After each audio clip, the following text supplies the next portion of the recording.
Man shallal isya fi jama'atin, siapa yang salat isya berjamaah, maka annama shalla nisfal lail, diberikan keutamaan pahala seperti salat setengah malam.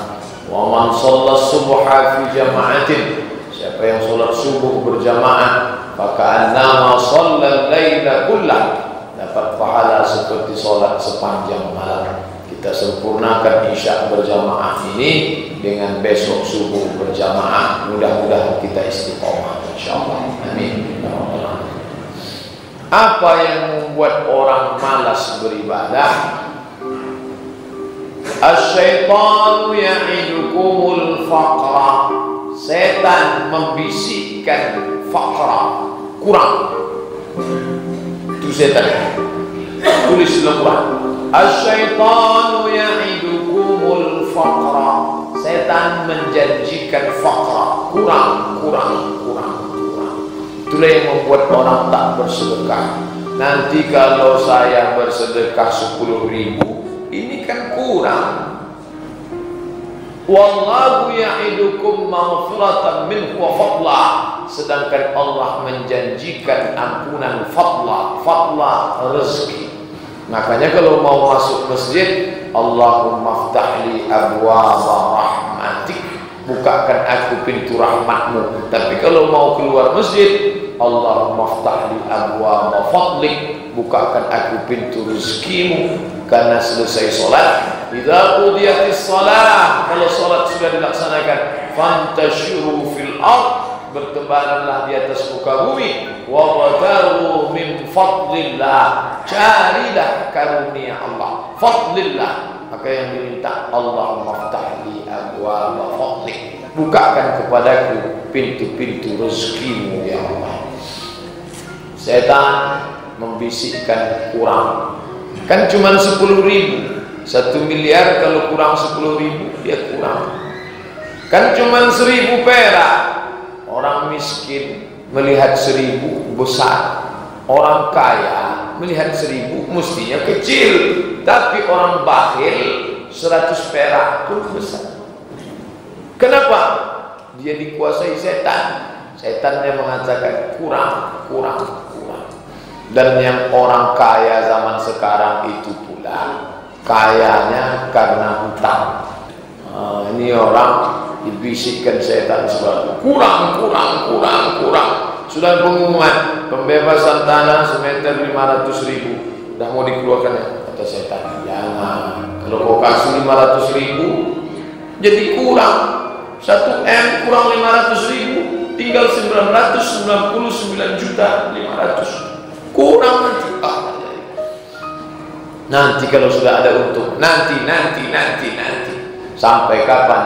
Walan tanfla fagu illa turab, sampai mulutnya disumbat tanah.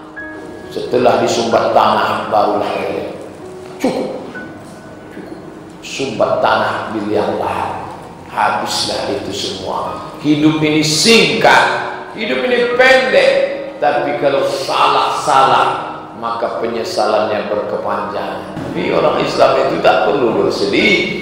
Andai malam ini mati, ya bagus, dosa berhenti. Andai besok pagi hidup, alhamdulillah bisa amal soleh. Hidup itu kan cuma persinggahan sejenak saja. Wa huzi ilaiki bi jir'in nakhlati, goncangkan pangkal batang pohon korma, tusakit alaiki rutaban janiyya, akan gugur buah korma dari atas. Goncangkan pangkal korma itu, baru gugur dia dari atas. Bukan kau minta, ya Allah gugurkanlah korma ini, digoncang baru dia gugur. Allah tidak menyuruh Hajar berdoa, ya Allah turunkanlah air hujan, keluarkanlah air mancur dari tanah. Dan Allah membiarkan dia berjalan dari Safa ke Marwah, dari Marwah ke Safa, dari Safa ke Marwah, sampai akhirnya, hai Hajar, bukan tapak kakimu itu yang mengeluarkan air, tapi tapak kaki anak kecil yang belum pandai berjalan, tapak kaki Ismail alaihissalam. Zamzami, berkumpullah wahai air air berkat usaha Hajar. Itulah yang kita minum hari ini. Allahumma inni as'aluka ilman nafi'an wa rizqan wasi'an wa shifaan minkum. Kenapa waktu minta air itu rizqan wasi'an? Doa minta minum air Zam-Zam. Allahumma inni as'aluka ilman nafi'an wa rizqan wasi'an wa shifaan min kulli da'in. Ilmu bermanfaat, rezeki yang luas, dan kesembuhan yang tak mendatangkan penyakit untuk selamanya. Kenapa? Karena di balik cerita air Zam-Zam itu adalah usaha mencari rezeki yang halal. Yang haram itu kalau dimakan, dia berubah menjadi darah. Darah itu menyembur dari jantung, disemprotkan ke otak. Nasiyatin kadhibatin khati'ah. Surat Al-Alaq. Nasiyatin, ubun-ubun, kadhibatin, pendusta, khati'ah, penipu, pembuat dosa. Kenapa disebut dosa itu diubun-ubun? Karena ternyata makanan yang berubah menjadi darah disemprotkan dari jantung ke otak. Otak bagian depan inilah yang memikirkan. Otak kanan, otak kiri, otak belakang. Otak depan inilah tempat segala macam pikiran. Nasiyatin, ubun-ubun, kadhibatin, khati'atin. Makanya orang yang makan haram itu pikirannya kotor. Karena menyembur darah yang kotor ke dalam pikiran itu kotor. Jangan kotori anak-anak kita dengan memberi makanan yang kotor. Disuapkan riba, disuapkan riswah, disuapkan. Akhirnya dia tak lagi terbuka. Heran orang tua, bingung saya tengok anak saya ini Pak Ustaz. Kotor aja, cakapnya kotor. Salah siapa? Kita sudah menyuapkan yang kotor-kotor. Kitalah yang merusak memori anak tersebut. Zaman dulu kalau ada orang menahan diri makanan haram, ini hadiah untuk Pak. Lalu kemudian ditengoknya, oh haram, tak jadi saya terima. Orang dulu yang tak mau memakan yang haram itu disebut orang yang takwa, takut kepada Allah. Subhan, samar-samar. Kalau ada orang tak mau memakan yang subhan, orang itu disebut dengan war.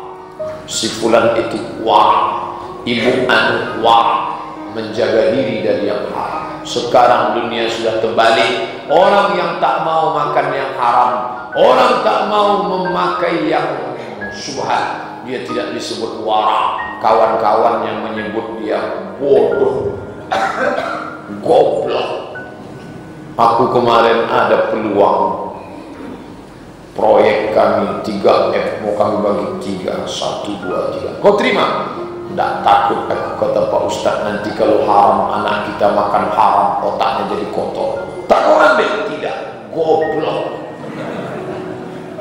Tapi haram, kata Pak Ustaz. Berapa?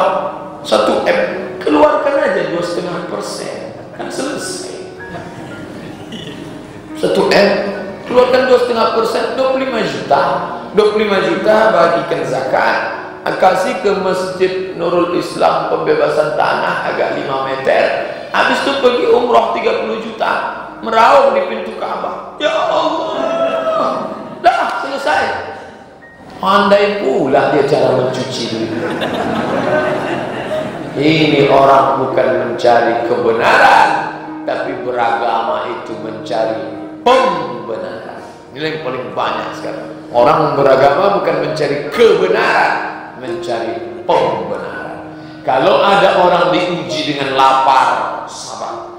Diuji dengan susah, sabar. Itu yang tadi kita baca rakaat pertama. Alladzina idza asabathum musibah. Ketika mereka diuji dengan musibah, qalu artinya mereka berkata, inna lillahi wa inna ilaihi raji'un. Diuji dengan mati, sabar. Diuji dengan sakit, sabar. Diuji dengan kehilangan, sabar. Tapi banyak orang yang tak sabar ketika diuji dengan rezeki melimpah, diuji dengan badan sehat. Kalau diuji dia sakit, duduk di rumah sakit, oh, betul tasbih, subhanallah, Datang kita menjenguk, apa kabar Pak? Subhanallah. Kita udah bagus datang jenguk, dia mau nanya, tak mau, dia tak mau putus. Begitu sehat.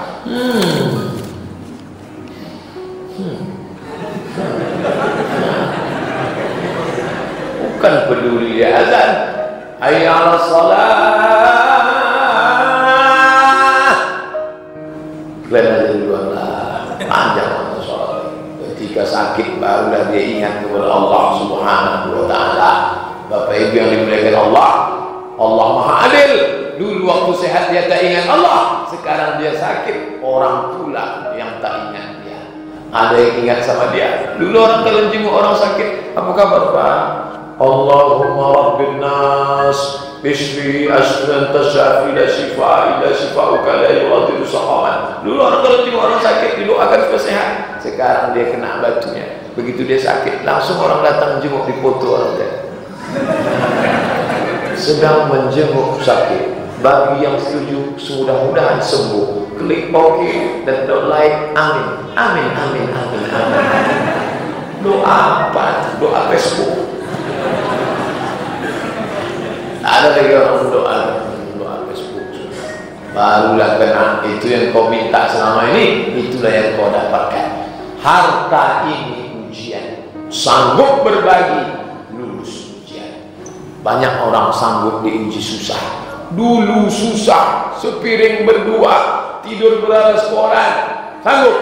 Tapi setelah rezeki itu banyak, disitulah dia lupa kepada Allah Subhanahu wa Ta'ala.